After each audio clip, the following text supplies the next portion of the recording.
आज के इस लेक्चर में हम कुछ स्टैंडर्ड इंटीग्रल फार्मूले लिखेंगे जिनकी सहायता से दिए गए फलनों के समाकलन ज्ञात करेंगे। वास्तव में किसी फलन का समाकलन ज्ञात करने की कोई विधि हमारे पास नहीं है। हाँ, हमारे पास कुछ प्रमुख फलनों के अवकलज हैं, उनकी सहायता से उनके कॉरस्पॉन्डिंग इंटीग्रल फार्मूले लिखे जाएंगे। जैसे फार्मूला नंबर 1, आप जानते हैं कि x की पावर n+1 अपॉन n+1 को डिफ्रेंशिएट किया जाए विद रेस्पेक्ट टू x तो क्या मिलेगा। ये एक फलन है, इसे डिफ्रेंशिएट करता हूं x के सापेक्ष तो क्या मिलेगा। 1/n+1 क्या है, कांस्टेंट, अलग हो जाएगा। और x की पावर n+1 को डिफ्रेंशिएट करेंगे पावर फार्मूले से, क्या बनेगा, ये घातांक जो है बाईं तरफ आएगा गुणांक में n+1 और x की घात 1 कम हो जाएगी, x की पावर n+1 यानी n+1 एक घात कम होगी तो कितनी बचेगी, x पावर n। ये से कट गया, कितना है मेरे पास, केवल x की पावर n।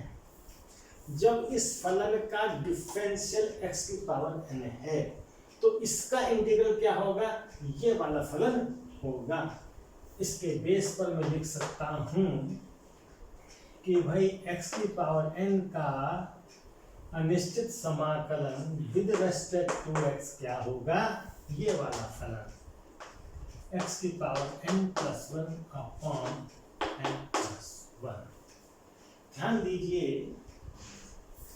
कि इंटीग्रेशन प्रोसेस डिफरेंशिएशन प्रोसेस का ठीक उल्टा है, इनवर्स है।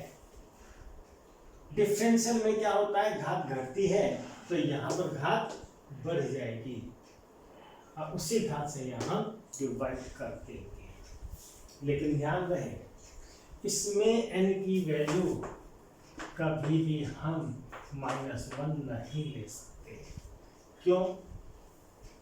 अगर यहाँ पे n की जगह -1 ले लूँ तो क्या बन जाएगा, x की पावर -1+1 अपॉन -1+1, n के स्थान पर -1 लिखा तो ये क्या होगा, x की घात 0/0 हो गया, यानी x की पावर 0/1/0।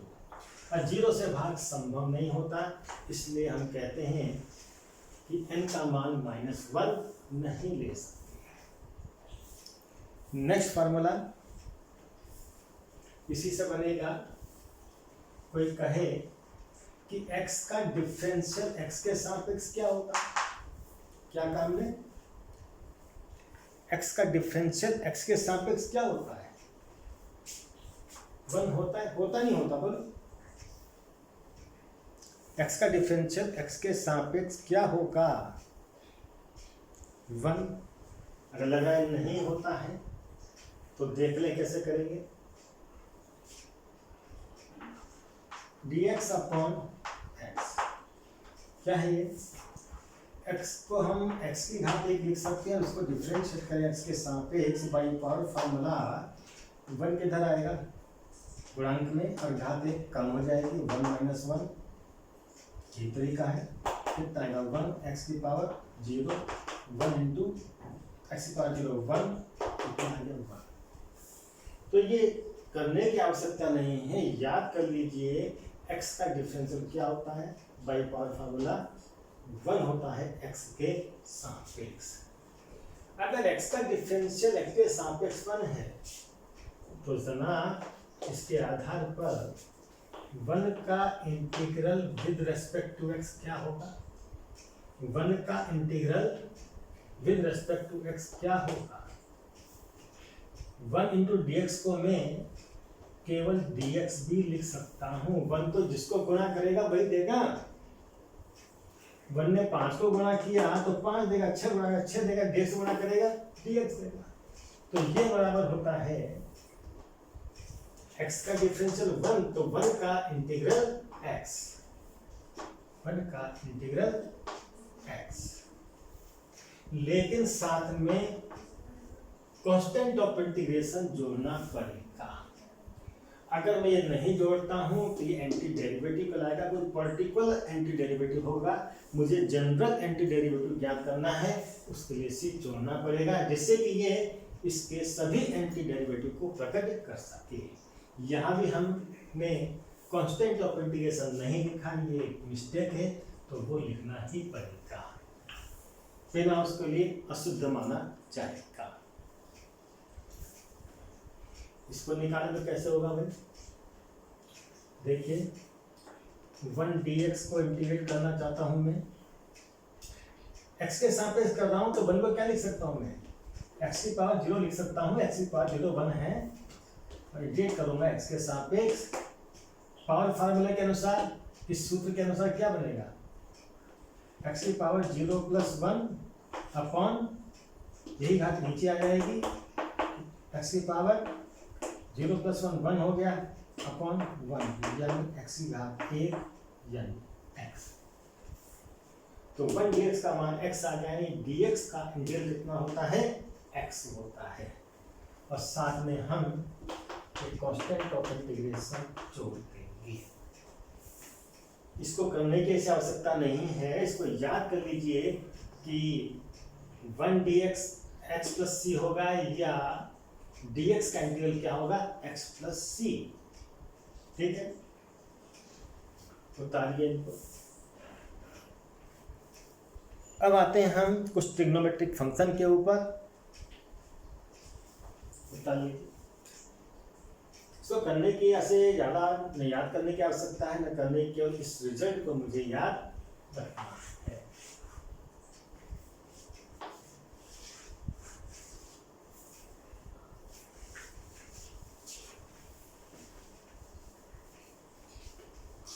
अब मेरे पास कोई ट्रिग्नोमेट्रिक फंक्शन है, आप जानते हैं एक ट्रिग्नोमेट्रिक फंक्शन है sin x, इसका d अपॉन dx क्या होता है, cos x होता है।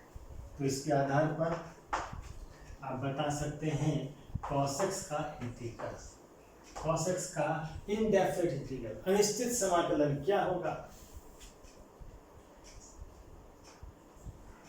cos x का indefinite integral with respect to x। ध्यान दे sin x का डिफरेंशियल cos x है, तो cos x का इंटीग्रल sin x होगा, लेकिन इसी अनिश्चित समाकलन के बनाने के लिए एक कांस्टेंट ऑफ इंटीग्रेशन जरूर जोड़ा जाएगा। sin x का निकाला तो cos x का भी लिख सकता हूं ना मैं, cos x का integral with respect to x क्या होता है, ये होता है माइनस sin x। तो इसके आधार पर क्या होगा, integral of minus sine x dx कितना बनेगा, cos x बनेगा प्लस c, क्या बनेगा, cos x plus c। cos x का डिफरेंशियल होता है माइनस साइन एक्स, तो माइनस साइन एक्स का इंटीग्रल क्या होगा, cos x होगा। लेकिन मैं माइनस साइन एक्स नहीं चाहता, मैं चाहता हूं साइन एक्स का इंटीग्रल, तो माइनस को एडजस्ट करना पड़ेगा।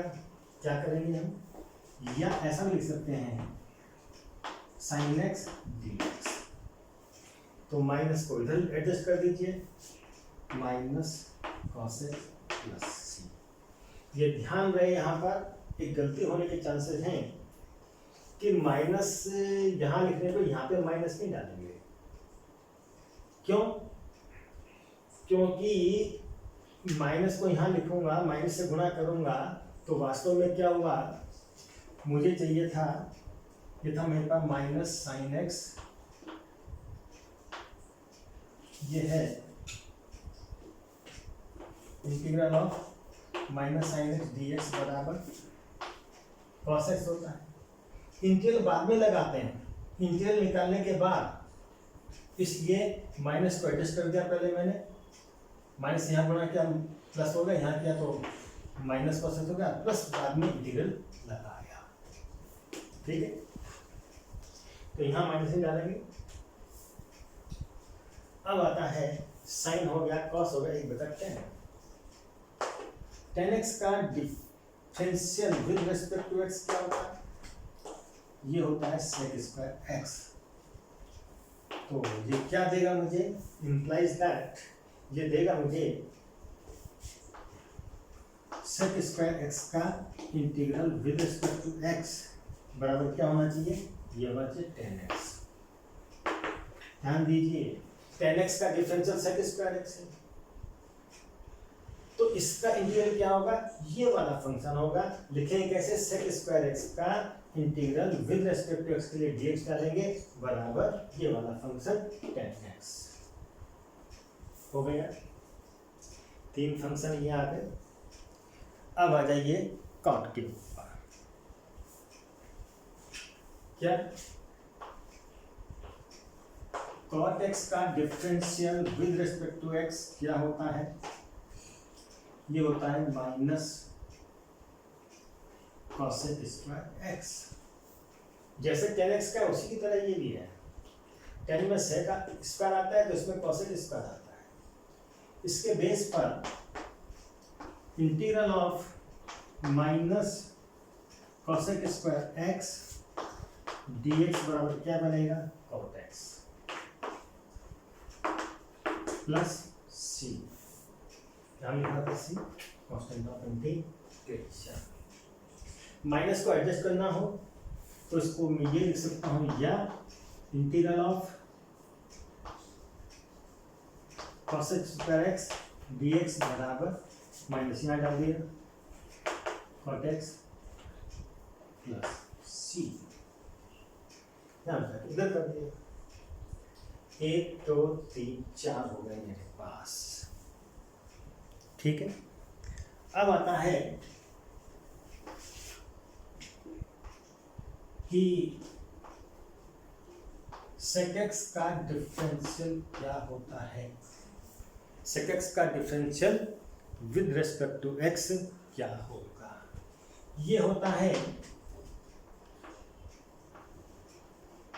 sec x गुणा tan x। sec x का डिफरेंशियल ज्ञात करने के लिए sec x को मैं tan x से मल्टीप्लाई करता हूँ। तो भाई इसके आधार पर इंटीग्रल की डेफिनेशन के अनुसार इंटीग्रल क्या है? इसका इन्वर्स प्रोसेस है। डिफरेंशियल इधर से इधर जाने का रास्ता बताता है तो इंटीग्रल इधर से इधर जाने का रास्ता बताता है। क्या होगा? Integral of sec x tan x with respect to x is equal to क्या होगा? sec x। क्या है ये? sec x। दोबारा लेते जब स्पेस कम पड़ रहा है, क्या है? sec x का डिफरेंशियल x के सापेक्ष होता है sec x tan x। कक्षा 11 में हम ये सब किए हैं। तो इसके आधार पर integral of sec x tan x dx बराबर होगा ये sec x plus constant of integration. ऐसे ही sec x का दूसरा भाई कौन है? cosec x है। तो d upon dx of cosec x बराबर होता है minus cosec x cot x। तो 11 हमने ये फार्मूला पढ़ा था। इसके आधार पर अगर cosec x का डिफरेंशियल ये है तो इसका इंटीग्रल क्या होगा? ये वाला फंक्शन होगा integral of minus cosec x cot x dx बराबर ये वाला फंक्शन कौन सा? ये वाला cosec x प्लस c। ठीक है, माइनस को मैं एडजस्ट कर सकता हूं तो इसको ऐसे लिख सकता हूं मैं plus cosec x cot x dx बराबर minus cosec x plus c।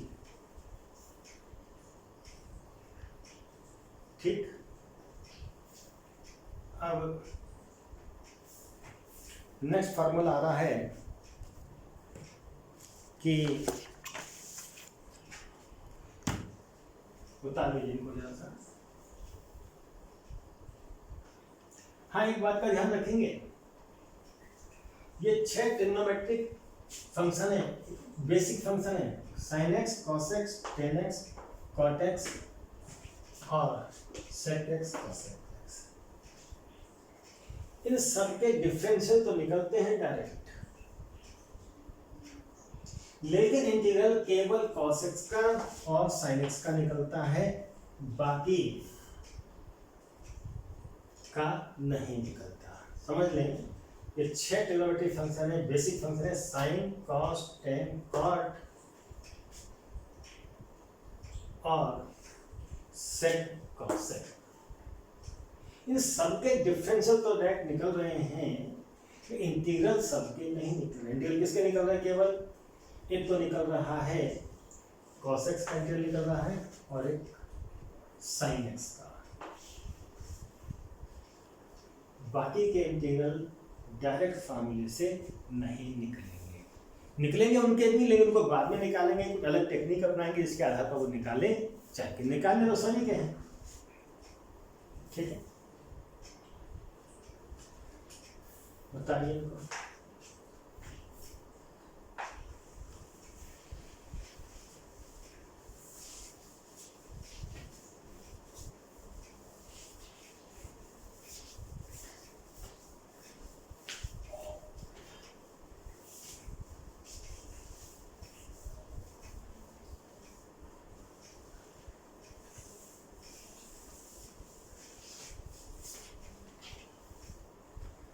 अब कुछ और फार्मूला लेते हैं। एक बहुत ही आसान फार्मूला है, e की पावर x का d अपॉन dx, यानी डेरिवेटिव विद रेस्पेक्ट टू होता है e की पावर x ही होता है। e की पावर x डिफरेंशिएशन पे चेंज नहीं होता, तो इंटीग्रल पे भी चेंज नहीं होगा। इसका मतलब e की पावर x का integral with respect to e की पावर x ही होता है, मुझे कुछ करने की आवश्यकता नहीं है। e की पावर x का डिफरेंशियल e की पावर x, तो e की पावर x का इंटीग्रल e की x ही होगा। फिर एक और फंक्शन है log x। क्या है? log x। इसका डिफरेंशियल क्या होता है? बेस क्या लेंगे? e नहीं लिखा है तो भी हम e मान करके चलेंगे। log x का डिफरेंशियल होता है 1/x। जब log x का डिफरेंशियल 1/x है तो 1/x का इंटीग्रल क्या होगा?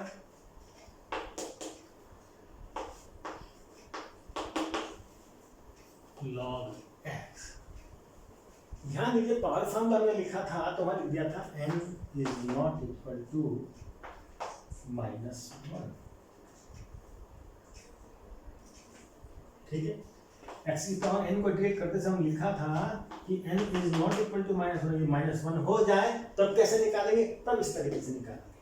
अगर x की पावर n में n का मान -1 हो जाए, क्या हो जाएगा? तो ये क्या बन जाएगा? 1/x। कब होगा वो? log x। तो पावर फार्मूले में जब x की पावर n का इंटीग्रेट कर रहे थे, इंटीग्रेशन निकाल रहे थे, तो हमने लिखा था n is not equal to -1। और यदि n इक्वल टू -1 है तो फिर कैसे निकलेगा? इस तरीके से निकलेगा, log x के डिफरेंशियल से।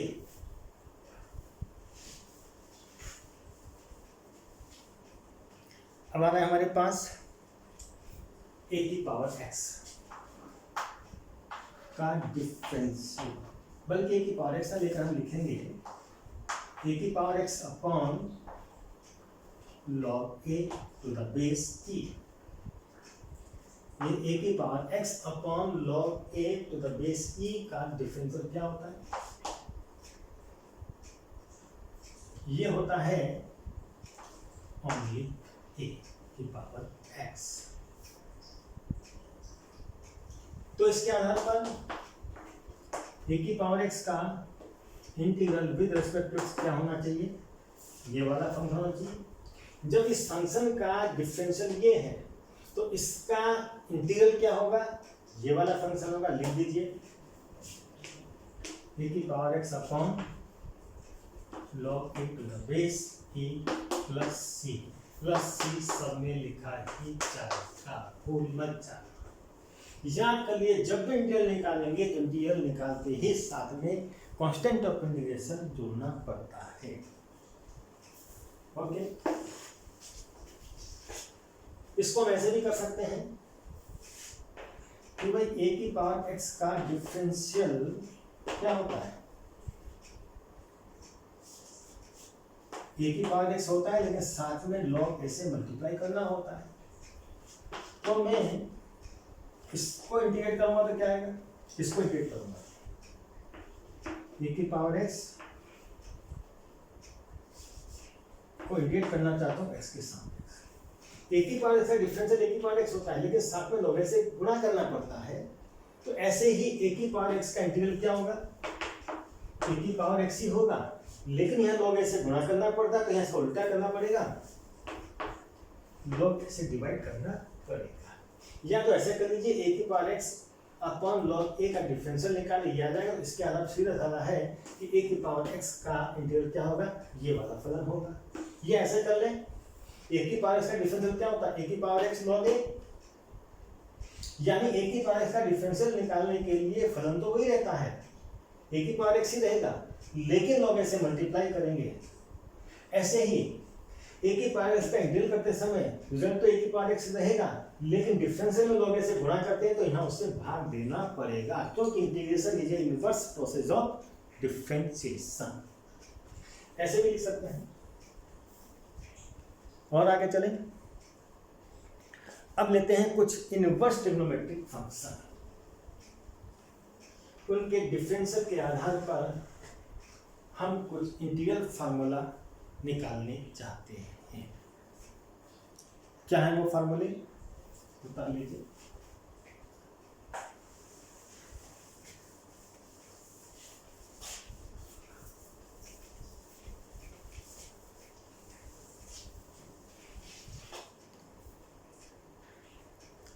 देखिए साइन इनवर्स एक्स का डी अपॉन डी एक्स बराबर होता है 1/√1 minus x square. Sign inverse x का डिफरेंशियल क्या होता है,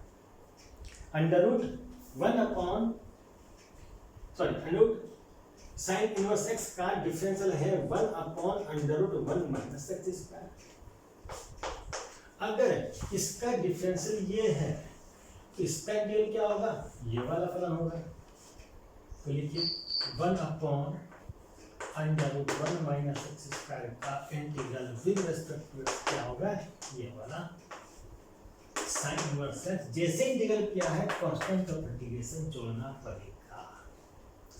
और दूसरा फार्मूला इसका दूसरा भाई है कॉस इनवर्स एक्स, इसका डी अपॉन डी एक्स क्या होता है, यहाँ कुछ नहीं केवल माइनस साइन आएगा, -1/√1 minus x square.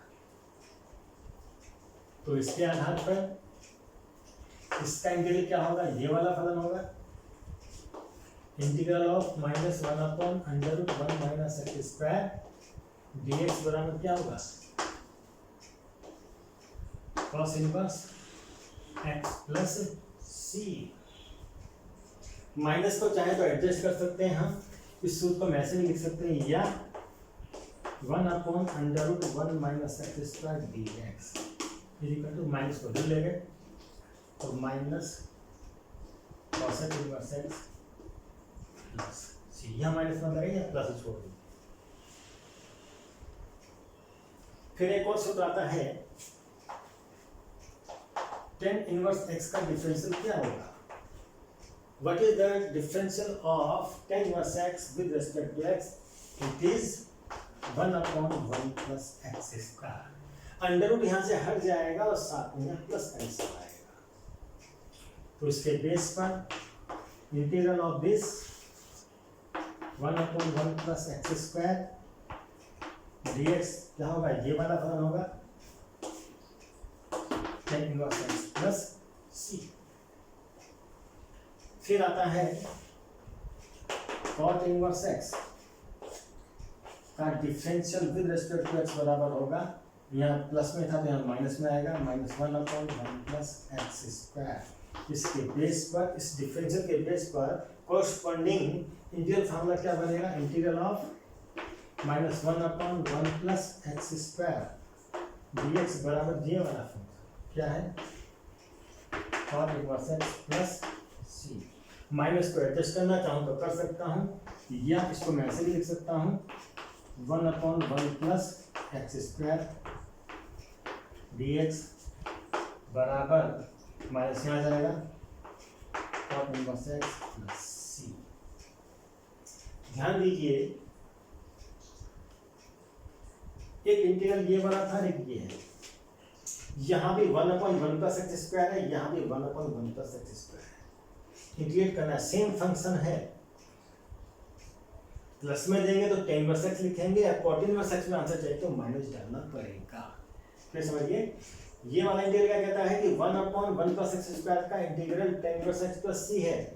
Left side यहाँ भी वही सेम है, यहाँ जाके माइनस, लेकिन माइनस आएगा तो cot इनवर्स x पड़ेगा, यानी 1/1 प्लस एक्स स्क्वायर का इंटीग्रल चाहिए, पॉजिटिव चाहिए तो tan इनवर्स x लिखा जाएगा, और नेगेटिव में चाहिए तो cot इनवर्स x लिखा जाएगा। उतार दो इनको भी, cot इनवर्स x हो गया।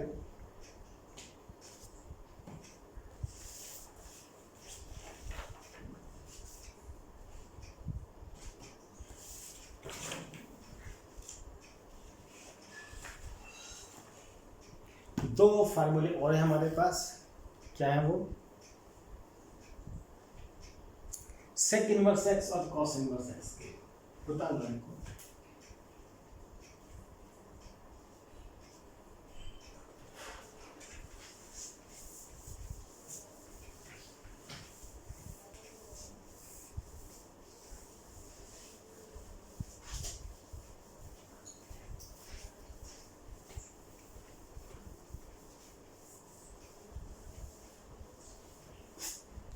अगला फॉर्मूला है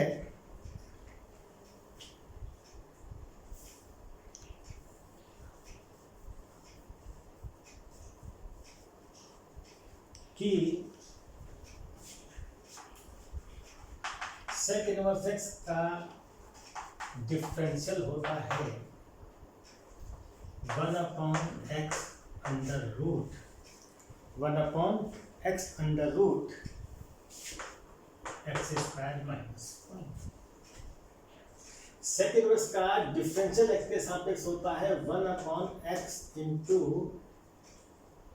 under root x square minus 1।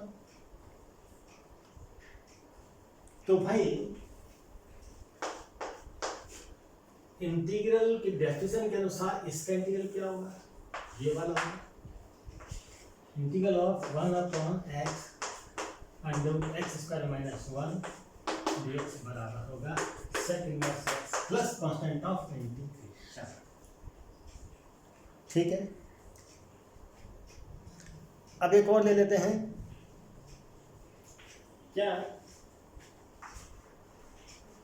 cos inverse x d/dx बराबर होता है माइनस, होता यही है, केवल माइनस साइन और आएगा, अपॉन x स्क्वायर माइनस 1। तो इसके बेस पर ये क्या बन जाएगा, integral of -1/x under root x square minus 1 dx बराबर cosec inverse x plus c। क्या होगा, cosec inverse x plus c। फिर माइनस को एडजस्ट करेंगे तो क्या लिखेंगे, 1/x under root x square minus 1 dx, ये माइनस रह जाएगा, minus cosec inverse x plus. इसको देखिए, यहाँ पर फंक्शन क्या है, 1/x under root x square minus 1, यहाँ भी सेम है। फर्क क्या है, इनके जब रियल निकल रहे हैं, प्लस में डालना है तो सेक इनवर्स एक्स आएगा, और माइनस में डालना है तो माइनस कॉसेक इनवर्स एक्स आएगा। इनके साथ साथ ये कुछ स्टैंडर्ड फार्मूले हैं। कोई भी फंक्शन दिया हो उसको इंटीग्रेट करना है तो प्रायः क्वेश्चन को सिंप्लीफाई करके इस फॉर्म में लाने का प्रयास किया जाएगा। या तो इसी रूप में दिया होगा तब डायरेक्ट इंटीग्रल के फार्मूले से आंसर लिख देंगे, अगर इस रूप में नहीं दिया है तो घुमा फिरा कर सिंप्लीफाई करके किसी भी तरीके से उनको इस स्टैंडर्ड फॉर्म में लाकर सवालों को हल किया जाएगा। दो फार्मूले और हैं हमारे पास जो यूज होंगे।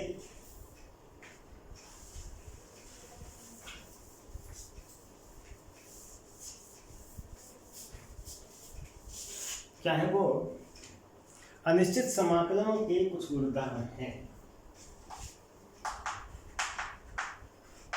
अनिश्चित समाकलनों के कुछ उदाहरण तो कई है, लेकिन जो मेन हमें आवश्यकता पड़ रही है उसको लिखने जा रहा हूं। पहला क्या है कि बहुत ज्यादा यूज होगा कि मुझे एक फंक्शन दिया है एफ ऑफ एक्स। क्या दिया है, एफ ऑफ एक्स, और दूसरा फंक्शन है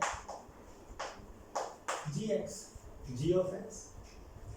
इन दोनों के योग को इंटीग्रेट करना है विद रिस्पेक्ट टू एक्स। दो फलनों के योग का इंटीग्रल एक्स के सापेक्ष कैसे निकाला जाएगा, कुछ नहीं करना, इसको अलग से इंटीग्रेट करेंगे विद रिस्पेक्ट टू एक्स, इसको अलग से करेंगे। तो पहले इसको इंटीग्रेट करिए विद रिस्पेक्ट टू एक्स, कैसे देंगे, integral of function of x with respect to x, फिर प्लस इसको अलग से करेंगे, integral of dx with respect to x plus constant of integration, वो तो पड़ेगा ही पड़ेगा। ठीक, दो फलनों के योग का इंटीग्रल उन फलनों के इंटीग्रल के योग के बराबर होता है, प्लस कांस्टेंट ऑफ इंटीग्रेशन। दूसरा फार्मूला देखिए, एक फंक्शन है कोई एफ ऑफ एक्स, उसको कोई कांस्टेंट क्वांटिटी मल्टीप्लाई कर रही है, k is real number, k कोई क्या है, रियल नंबर है। किसी वास्तविक संख्या k के लिए इसको इंटीग्रेट किया जाए विद रिस्पेक्ट टू एक्स, तो इस कांस्टेंट को साइन ऑफ इंटीग्रल से बाहर निकाला जा सकता है, लिख सकता हूं मैं k into integral of function of x plus c। ठीक है, फंक्शन को कांस्टेंट क्वांटिटी मल्टीप्लाई कर रही है तो इसका इंटीग्रल लिखते समय क्या करेंगे, k को साइन ऑफ इंटीग्रल से बाहर निकाल लेंगे और एफ एक्स का इंटीग्रल करेंगे प्लस कांस्टेंट ऑफ इंटीग्रेशन। इन सूत्रों की सहायता से आने वाले एक्सरसाइज में हम तमाम प्रश्नों को हल करेंगे। चलिए।